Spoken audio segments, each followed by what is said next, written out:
The only time you pray is when you hear that the devil wants to kill you. Can I give you an information? There is no time the devil is not planning to kill you.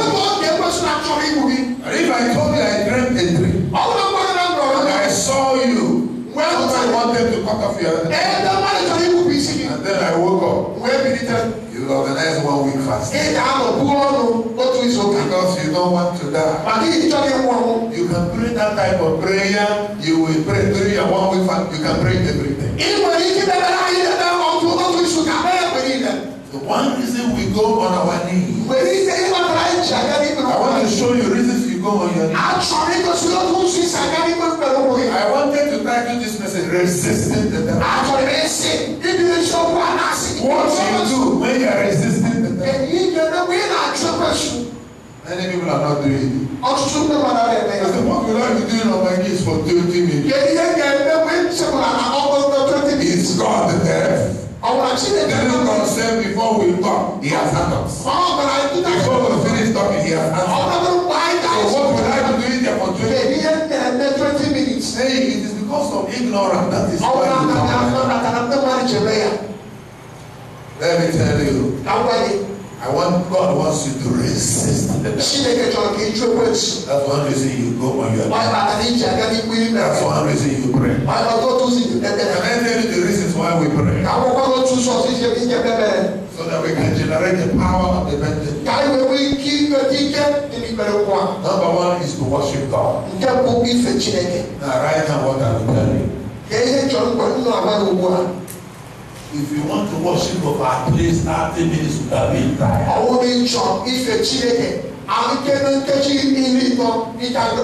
Why do we worship God? When you worship God, you'll be able to see that God is bigger than all your troubles. Those who don't worship God, they will just be there crying. You don't cry. You give him worship. Cry in worship. Cry praising him. Cry in thanksgiving. What does that do for you? By the time you finish worshiping God, if you are worshiping him properly, your eyes will be open. You see that God is bigger than all your trouble. That's one benefit. Number 2 benefit. You make God happy. Nehemiah chapter 8 verse 10 says the joy of the Lord is our strength. What it means is that when you make God happy, God in return makes you strong. When I make God happy, God makes me strong. When I make God happy, God makes me strong. So in number 1, you see that God is bigger. Number 2, you make God happy. Revelation chapter 4 verse 2. Thou art worthy, O Lord, to receive all the honor and power, for thou hast created all things for thy pleasure there. Revelation chapter 9 verse 6. Hallelujah, the Lord God omnipotent. You need to give God praise because he is God. He is your Father. He is the creator of all things. Are you understanding me? So give him praise so that you can see that he's bigger than all your trouble. Give him praise so that you can make him happy. And he will make you strong. Give him praise. He will give you an open door. He will back you up. Whatever you will say. Give him praise. He will reveal himself. You have not started attacking the enemy. These are benefits when you give. When you worship him. Hallelujah. Amen. What did I say? Number 1. When you worship him, what happens? Number 1. You will discover that God is bigger than your trouble. And when you discover that God is bigger than your trouble, second thing that follows it is that your faith will rise. Number 2, you make God happy. And when you make God happy, he will become strong. Number 3, he will show you things you don't know. Number 4, He will back you up. Number 5, He will allow things to happen the way you said. Did you hear that? So how do you worship God? That's not my message. My message is resisting the devil. Or you must worship God before you resist the devil. Now write down these scriptures. Psalm 103, verse 3 to 6. Just write it down. Isaiah chapter 40. Isaiah chapter 40. From 28 to 31. Isaiah 41. Isaiah 44. Well, Isaiah, have you written Isaiah 40? 20, Isaiah 40, 12 to 15. So 18. So 22. Then Isaiah 40, 28 to 31. Just a few of them. Psalm 103, 3 to 6. Psalm 1, 3 to 6. Psalm 1, 3 to 6. First Colossians chapter 1, verse 12 to 14. Have you got those ones? Have you got those ones? Psalm 18, verse 32 to 34. Okay, now let me tell you what is written in those. Worshiping God is praising Him or calling Him great names. When you call Him names, you show that you understand who He is. And look at the men, the kings of the earth. Look at what they do when people praise them. They even make promise of what they are not capable of. Hallelujah. Amen. Now, Psalm 103. Says we should praise God. Bless the Lord, oh my soul. Number 1, he said, when I do, I say, Lord, I bless you. Verse 3 says, He forgives all my sins. I said, I bless the name of the one who forgives all my sins. Who heals all my diseases. Who delivers my soul from destruction. Who crowns me with love and tender mercies. Who satisfies my mouth with good things, that my youth is redeemed by the evil. Who exercises righteousness and judgment on my behalf. You understand that? I'm calling God. I go to Isaiah 33:22. I said, I bless the Lord. You are my lawgiver. You are my judge. You are my king. My savior. Therefore you have saved. Are you there? I go to Isaiah chapter 40. If you read verse 12 to 15, where verse 12 tells us something, and verse 15 tells us the same. For instance, verse 15 tells us that God measures before Him the nations of the earth are as a drum. All the nations He can see with the people in it. They are like a drum of water.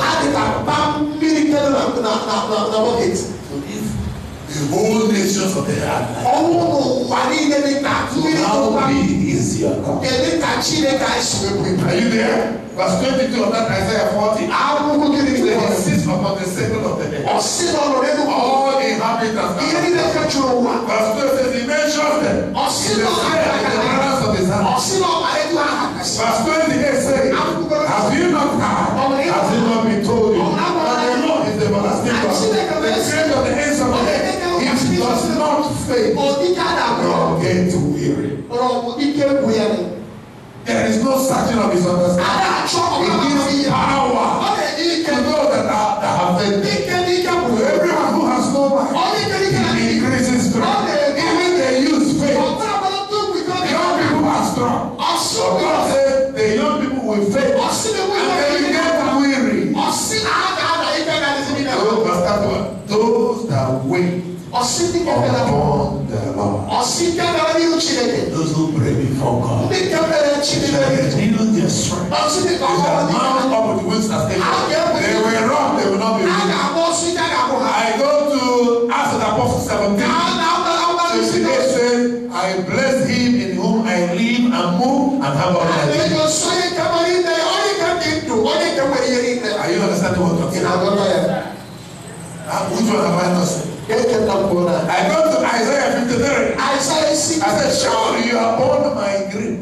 Surely you are carried away my sorrow. I go to verse 5 of it. I said, I bless it that was wounded for my iniquity. I bless it that was bruised for my iniquity. I bless it that was upon whom was the chastisement of my peace. I bless him by whose stripes I was healed. I am still blessing God. I go to that Psalm 18, verse 32. I glorify him that guides me with strength and makes my way perfect. I bless the name of him that makes my feet like his feet and sets me upon my high place. Verse 34. I bless the name of him that teaches my hands to walk and my fingers to follow. Still praising. Still worshiping. Now, you cannot just say that when you do this thing, you're still waiting on your 5 minutes. I told you that because we don't know what to say in the place of prayer. That is what prayer is dry. Anytime I pray, I am only looking for how to squeeze my prayer in the short period.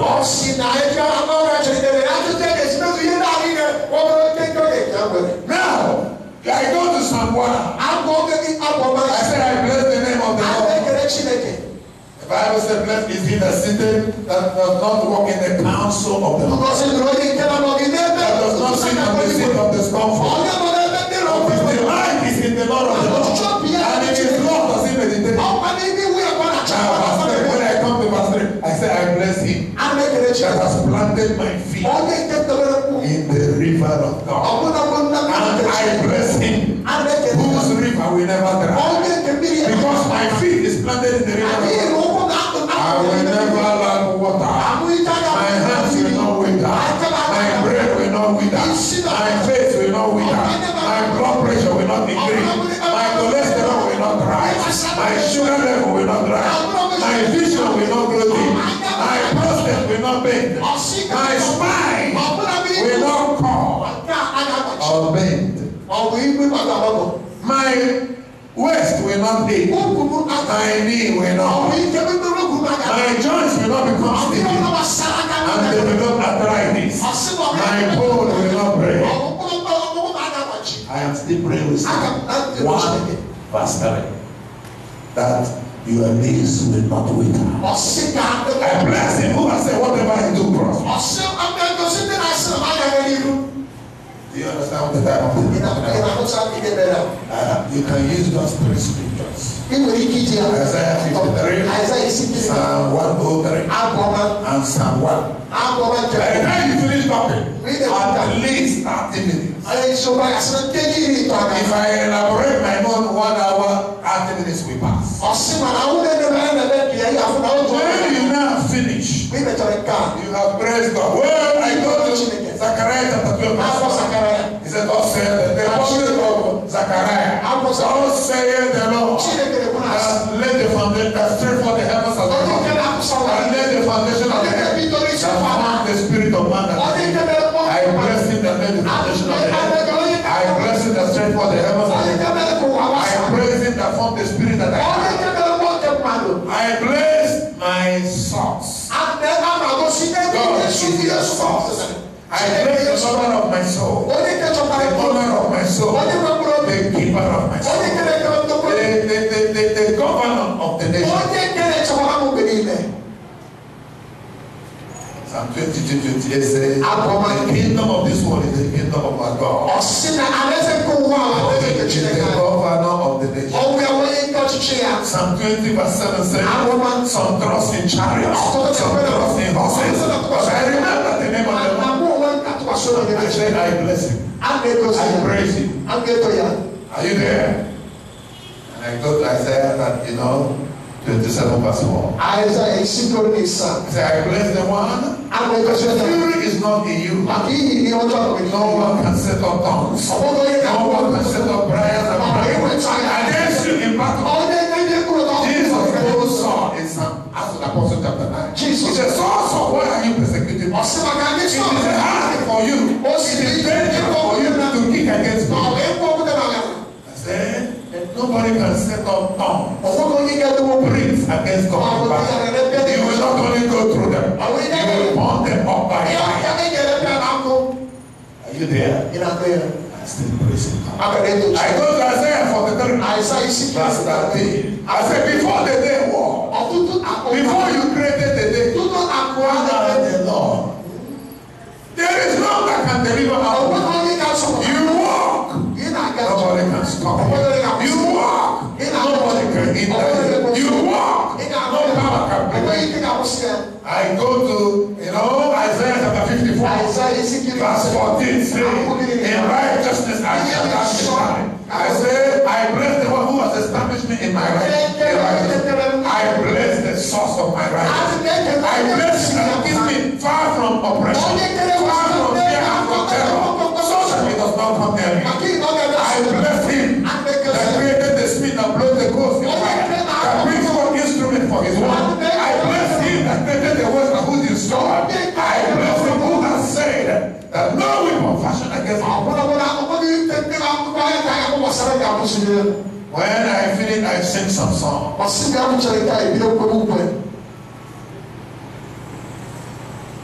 You are praying and singing. By the time you finish that, you know that good time has passed. Do you understand that one? That one will make God happy. Don't come before God complaining. That's the meaning of our Father. When you pray this with our Father who art in heaven, hallowed be your name. Your present thy kingdom. Before you start asking, give us this day. We haven't reached that level. We are still on the first one. ACTS. A for adoration. Praise and worship. C, you confess. Confession there doesn't mean confess your sin. Like always, if you sin, confess. Confession, see there is declaration of what God has promised. He has said concerning your life, concerning situations of sin. Do you understand what I'm talking about? Then supplication. Asking. When you finish, you thank God. You go back to blessing his name. Are you there? Now, so you worship God first. When you worship God, you make him happy. When you worship God, you see how big he is. When you worship God, your faith increases. When you worship God, you understand secretly. If you call God all these days, and they are clear in your head, it will be difficult for you to know that God will stop, heal somebody's pain. When I close my eyes, I see what the Bible has said here and there. That's my own way of seeing this. And all of them testify that God is a good God. So anything I ask him to do, he does. Hallelujah. Amen. Hallelujah. Amen. Because God is good. So when you finish that, he gives you clearance. He opens the door for you. Worship opens the door for you. I will enter Psalm 100 verse 4. I will enter his gates with thanksgiving in my heart. I will enter his house with praise. When you are going, when you are knocking on the gate, you are praising. When the gate is open, you are going towards his power. You are still praising him. When you get into his presence, you are still worshiping him until he says, my son, you are welcome. My daughter, you cannot go ahead and say what you want to say. That's the time worship stops. And from this time now, you can do other things. In 1 Samuel chapter 10, verse 6.